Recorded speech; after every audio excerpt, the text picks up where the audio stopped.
Poco C40 স্মার্টফোনটাকে unbox করলেই পাওয়া যাবে অন্য 10টা Xiaomi স্মার্টফোনের মতোই USB Type-C data cable, SIM ejector tool, বেশ কিছু কাগজপত্র, ডিভাইসটি তার পাশাপাশি একটি টিপু কেস। আর এই স্মার্টফোনটাতে 18 ওয়াটের চার্জিং স্পিডের সাপোর্টটা রয়েছে। তো যাদের বাজেট কিনা একদমই কম অথবা যারা কিনা রাফলি ইউজ করার জন্য একটা স্মার্টফোন খুঁজছিলেন, তাদের জন্যই এই স্মার্টফোনটাকে তৈরি করেছে পোকো। আর এই স্মার্টফোনটার মধ্যে 6000 mAh এর হিউজ ব্যাটারিকে ইউজ করেছে তারা, যাতে করে একবার ফোনটাকে চার্জ করলে 2 থেকে 3 দিন অথবা 4 দিনের মতো ব্যাটারি ব্যাকআপ পাওয়া যেতে পারে নর্মাল ইউসেজে। এবং টানা গেম খেললেও 10 থেকে 11 ঘন্টার ব্যাটারি ব্যাকআপ দিয়ে দেবে এই পোকোর C40 স্মার্টফোনটা। রেগুলার ইউসেজের ক্ষেত্রে এই স্মার্টফোনটাতে বিশাল আকৃতির ডিসপ্লে থাকছে।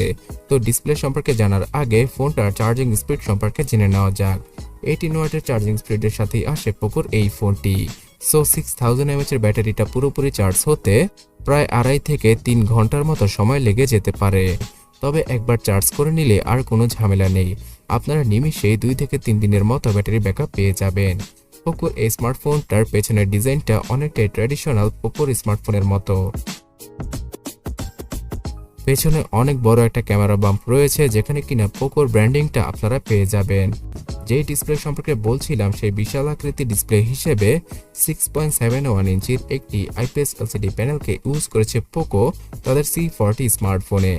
এই স্মার্টফোনটার ডিসপ্লে বিশাল আকৃতির হওয়ায় যারা কিনা অফলাইনের ক্রেতা রয়েছেন অথবা একদম নর্মাল ইউজার রয়েছেন, তারা প্রথম দেখাই বড় আকৃতির ডিসপ্লে যুক্ত স্মার্টফোনকে পছন্দ করে ফেলবেন। বাট এখানে সবচেয়ে বড় ক্যাচ হচ্ছে গিয়ে এখানে ফুল এইচডি কে ইউজ করতে পারেনি পোকো।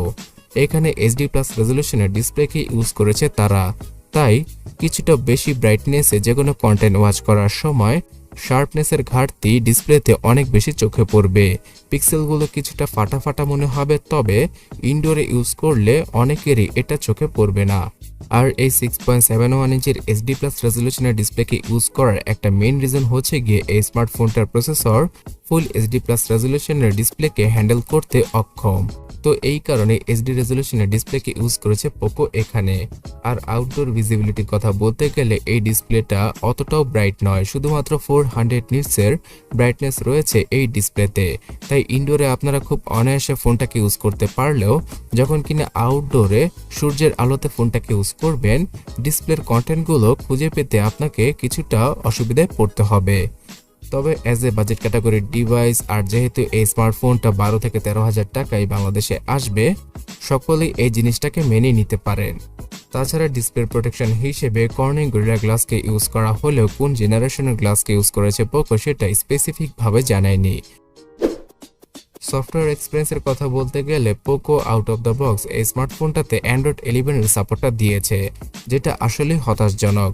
বর্তমানে অ্যান্ড্রয়েড 12কে ছাড়িয়ে অ্যান্ড্রয়েড 13 এর আপডেটগুলোই বিভিন্ন স্মার্টফোনে পরীক্ষামূলকভাবে ইউজ করা পসিবল হচ্ছে। আর এখানে পোকো সেই 2 বছর আগের অ্যান্ড্রয়েড 11কে নিয়ে পড়ে আছে। তো আগামীতে আপডেট আসলো এই স্মার্টফোনটাতে শুধুমাত্র একটা আপডেটই আসবে, আর সেটা অ্যান্ড্রয়েড 12 এর MIUI 13 এর পোকো ভার্সনটাকে ইউজ করা হয়েছে কাস্টম স্ক্রিন হিসেবে। এখানে স্ক্রিন রেকর্ডিং এর ফিচারের পাশাপাশি বিভিন্ন ধরনের জেস্টার আর বিশেষ প্রাইভেসি মোডকে ইউজ করেছে পোকো। তবে এই স্মার্টফোনটাতে কিছুটা লাইট ওয়েট ইউজার ইন্টারফেসকে ইউজ করার চেষ্টা করেছে তারা, যাতে করে 4GB আর 3GB র্যামের সাথে আসা এই স্মার্টফোনটা হ্যাং অথবা ল্যাগ খুব কম করে।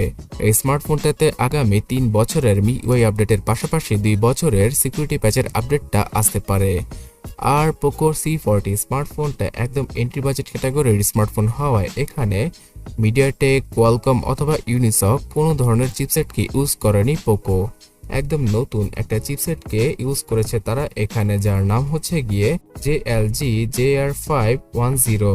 এই চিপসেটটা অনেকটাই স্ন্যাপড্রাগন 450 অথবা মিডিয়াটেক G35 এর মতো। এখানে 11 ন্যানোমিটারের ফেব্রিকেশন প্রসেসকে ইউজ করা হয়েছে। তাছাড়া সর্বোচ্চ 2.0 GHz ক্লক করা হচ্ছে গিয়ে এই চিপসেটটা।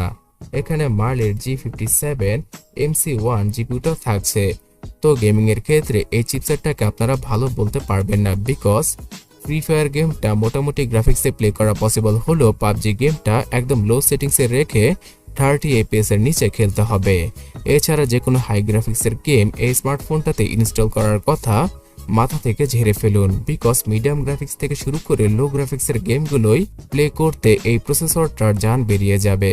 তবে হ্যাঁ, একজন নর্মাল ইউজারের জন্য এই সকল জিনিস অতটা ম্যাটার করবে না।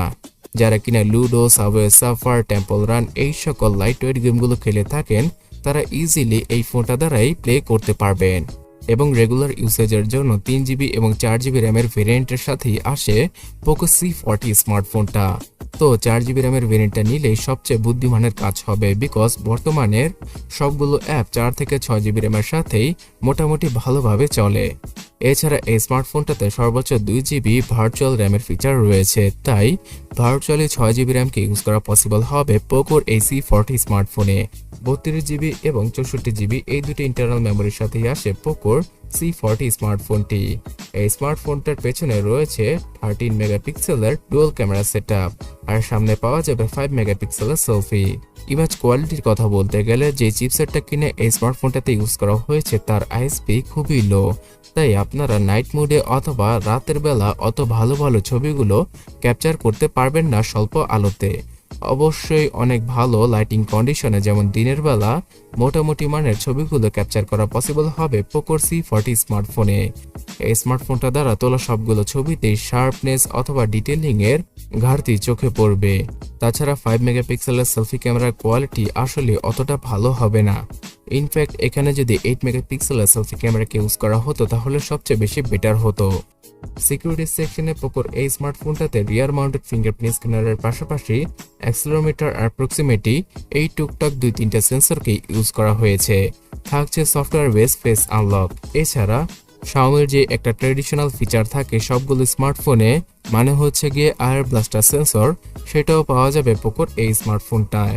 এই স্মার্টফোনটাতে single outs speaker, 3.5mm headphone jack, wifi, bluetooth আর সিঙ্গেল ব্যান্ডেড জিপিএস এর পাশাপাশি বিভিন্ন মার্কেট ভেদে এনএফসির ফিচারকেও দিয়ে দিয়েছে পোকো। এছাড়া এফএম রেডিওর ফিচারটাও পাওয়া যাবে পোকো C40 স্মার্টফোনে, তবে অবশ্যই আপনাকে হেডফোনের মাধ্যমে এফএম রেডিও শুনতে হবে।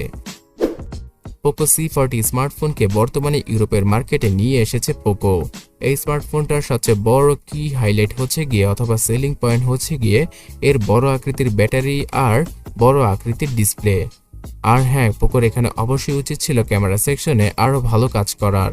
তো এক কথায় ওভারঅল বলতে গেলে পোকোর এই স্মার্টফোনটা বর্তমানে ইউরোপের মার্কেটে 13,000 টাকার আশেপাশে লঞ্চ করা হয়েছে, আর বাংলাদেশের মার্কেটে ইউরোপের প্রাইসিং থেকেও কম প্রাইসে স্মার্টফোন পাওয়া যায়। তো আশা করা যাচ্ছে যে 12 থেকে 14,000 টাকার ভেতরে পোকোর এই স্মার্টফোনটার 3GB আর 4GB র্যামের ভেরিয়েন্ট বাংলাদেশে অফিসিয়ালি আসতে পারে, বিকজ এই বাজেট ক্যাটাগরিতেই বাংলাদেশের সবচেয়ে বেশি ফোন সেল হয়ে থাকে।